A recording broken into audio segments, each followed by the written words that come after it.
Welcome to another segment of Budget in Focus. With me is the Honorable Basil Williams, Minister of Legal Affairs and Attorney General of Guyana. Good evening, Minister Williams. How are you? Good evening, Stacey. I'm fine. Okay, Budget 2018. What were your initial reactions to the budget?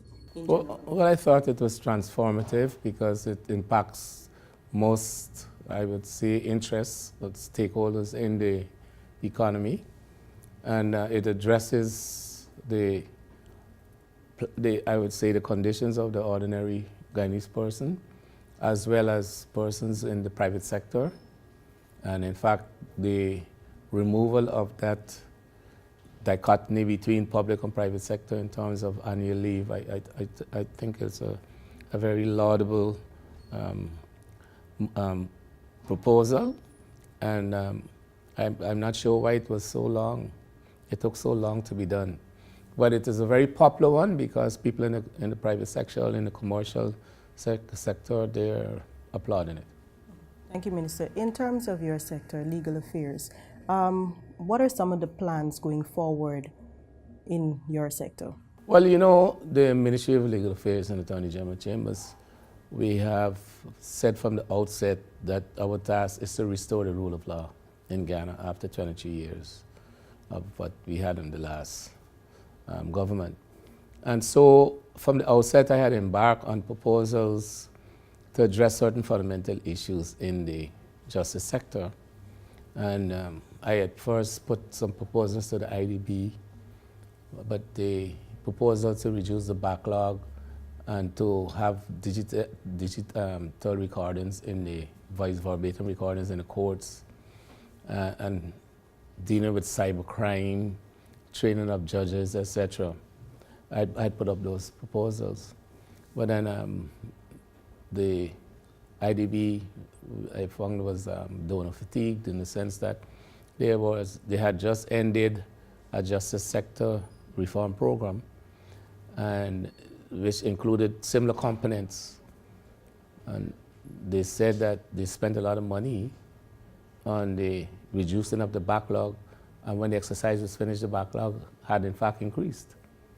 And so they were not really willing to pursue my proposal to have part-time judges employed now to reduce the backlog, because what happened there was that sitting judges were given that exercise. And then the question of the digitization of the courtroom, you know, that is something that should have occurred in Ghana a long time ago. One, it lends to transparency in the courtroom so that you have immediate printouts from the system, and then you have voice verbatim accounts from the system. So no one could go out and say, you tried to do this or you tried to do that, because it would be captured. And that's one exercise I believe that ought to have been put in place. There was a pilot project under the IDB, and the Court of Appeal has one, the Chief Justice Chambers has one, court has one. But really and truly, you need such systems in, for example, their sizes. You know, we have a heavy backlog in their sizes, and that would certainly speed up the trials, the jury trials. Because what we have is this whole system of the witness giving evidence, and the judge has to write down what they say and all that. And so I think I understand that the Juris program, which is a Canadian-funded program, there was a proposal, they said, to do exactly that, but I haven't seen anything materialize. And as a government, we are interested in ensuring that justice is not only done, but that justice must be seen to be done. I myself had an incident where an allegation was made that I did certain things. And it's only because afterwards it transpired that the allegation was not true. But I'm saying that would not have been necessary if you had a voice verbatim recording system there, because you could have had recourse to that, you know. And as I said, even in the magistrate court, you have backlog of cases.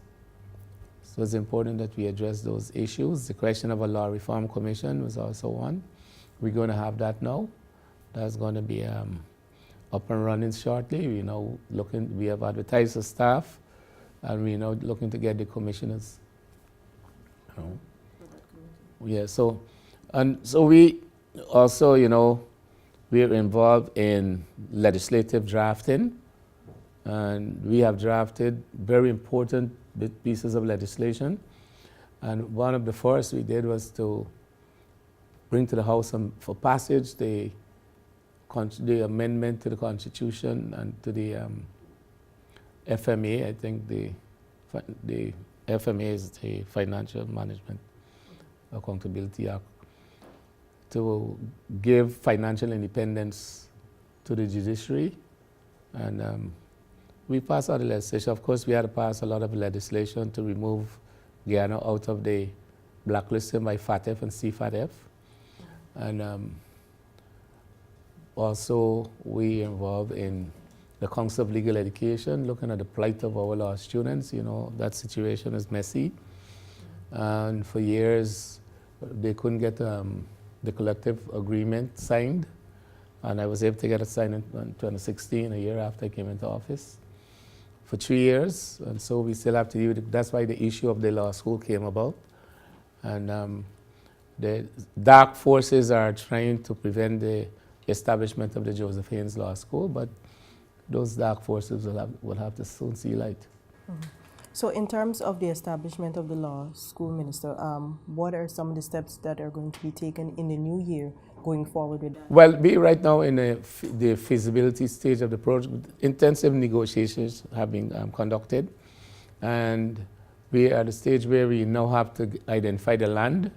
And as you know, some years ago, Chancellor Bernard, as she then was, had indicated that the land would be obtained at the university campus of Guyana campus.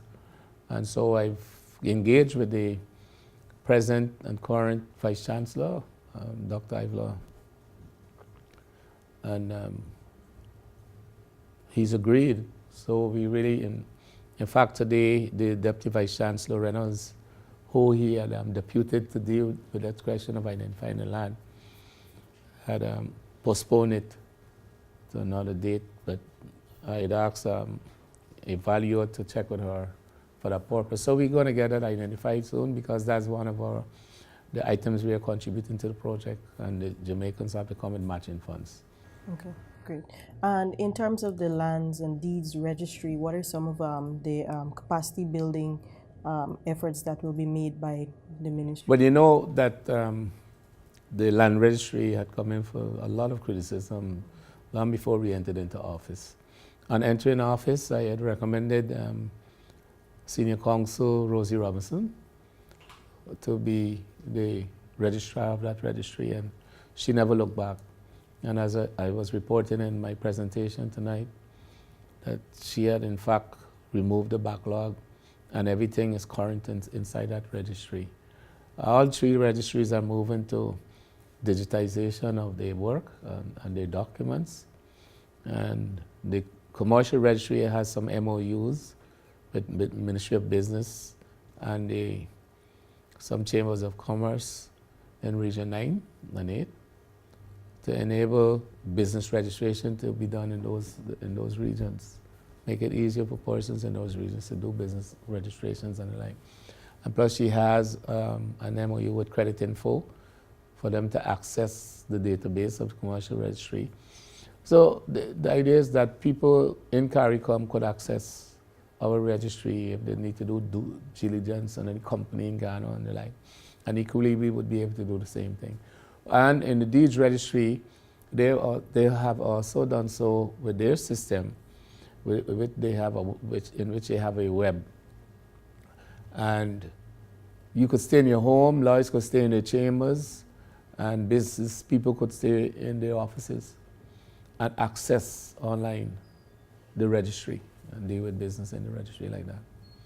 So these, the services that they are providing could come more or less to the people of Guyana in real time, as against months.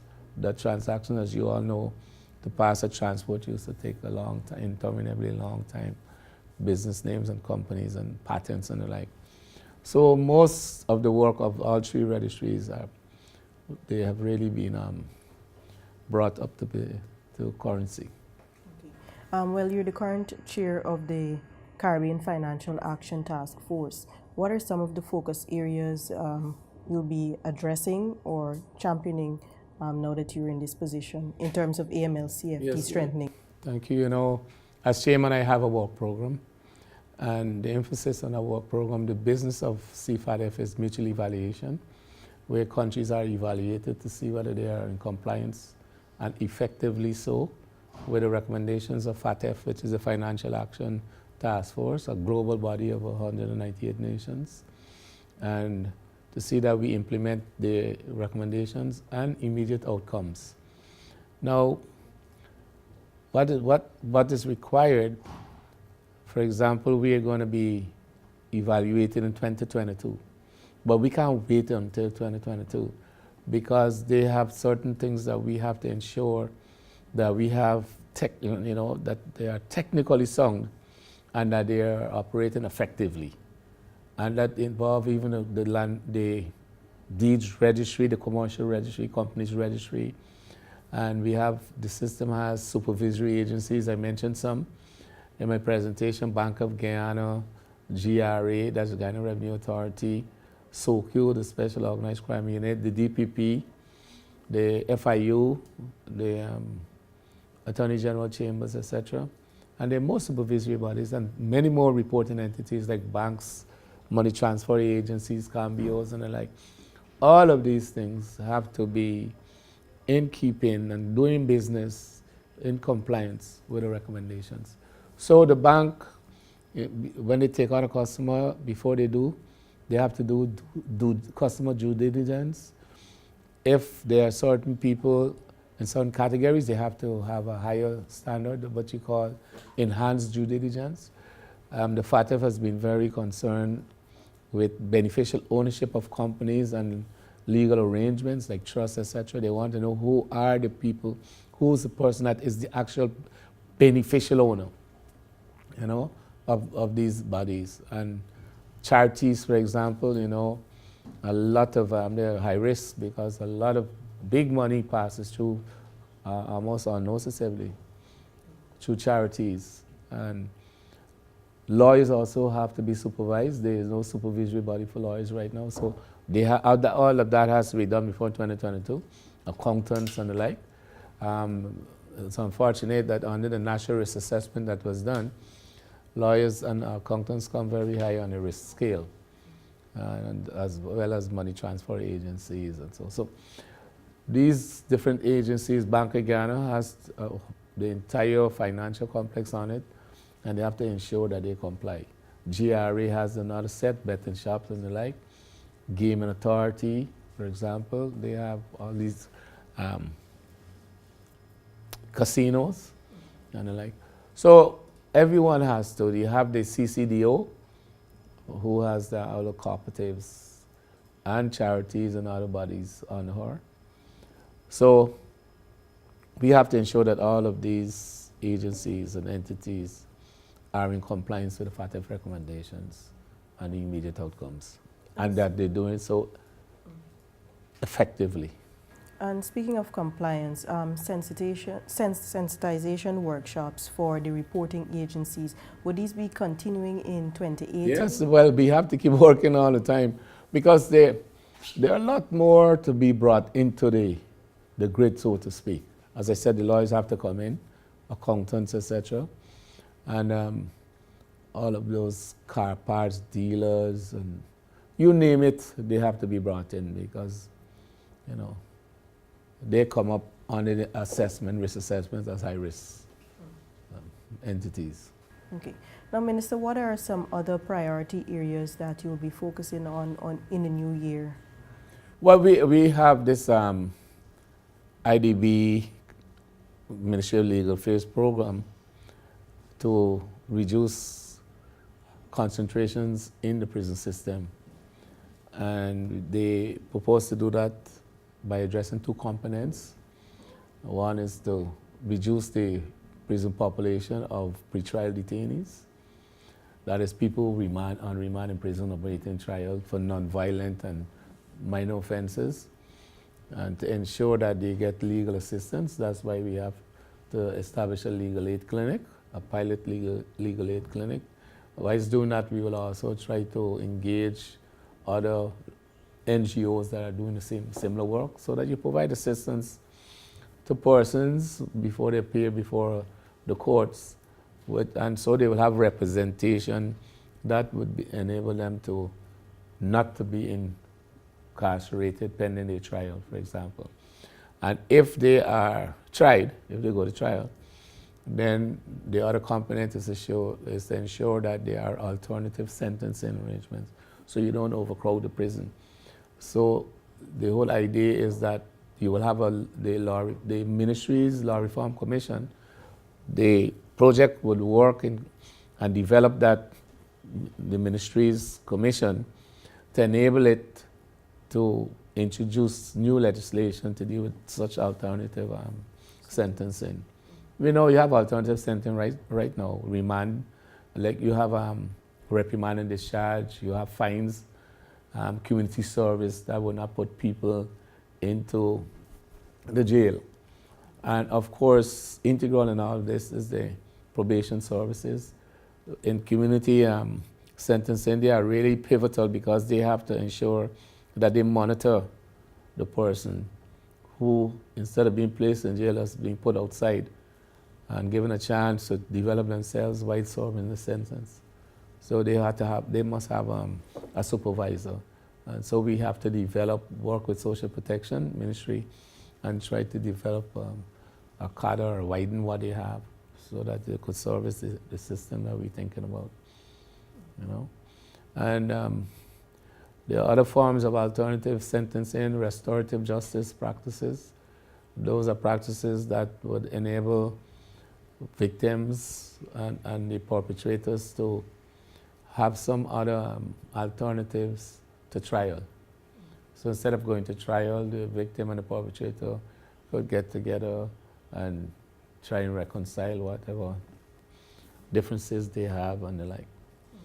So. And I saw in the budget as well, Minister Jordan in his presentation spoke about the juvenile justice system as well, where juveniles will not be charged for minor offenses or wouldn't be incarcerated for stuff like wandering and so forth. Yeah, well, you know, that's a very important element, because we had this Hague conference dealing with conventions affecting children for the protection of children and the like. And UNICEF had raised with us this whole question of this wandering offense.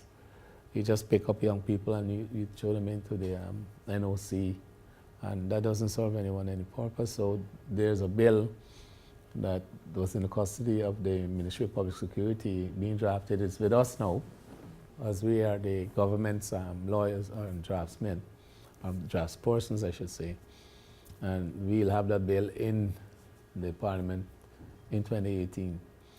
But it will deal with the question of wandering, also the question of the capacity of young persons or children to commit crime, what age that should be. I think the age in Guyana now might be 10 or 12, where they're presumed to be incapable of committing crime. And I've had discussions with a lot of women's groups on this matter, and different countries have different ages. So I think they more or less settle into the age of 14, that perhaps crimes committed by 14-year-olds or under 14, they would be incapable of committing crime under the law. And so different arrangements would have to be made in relation to that. The Sexual Offences Court, it was opened this year, November 13, I believe. It's the first of its kind in the Caribbean. What does this mean for Guyana? Well, I don't think it means, there's nothing, it's laudable, but in the sense, in the other sense that, you know, that an offense like that could be so prevalent that you have to establish a code for it, you know, and prevention is better than cure, and therefore I think law enforcement will have to develop some strategies to deal with that issue. But nonetheless, it's an offense that occurs, and so, you know, courtrooms have to be configured in such a way that the victim won't have to be sitting like you and I are sitting, and she is regaled by the perpetrator with lies that he never did anything to her, etc. So they have to configure the courtrooms and say, do these things like that. And also in terms of capacity building, we didn't get to delve into the Ministry and the Attorney General's chambers participation in international conferences and so forth for the coming year. No, well, now being chair of CFATF, it's mandatory for me to go to FATF meetings, not just CFATF meetings, but FATF meetings. We also go to Council of Legal Education meetings. We also have the Legal Affairs Committee of CARICOM, that is the committee of the Attorney General within CARICOM. And of course, we are also basically we have a remit in anti-corruption and financial crimes.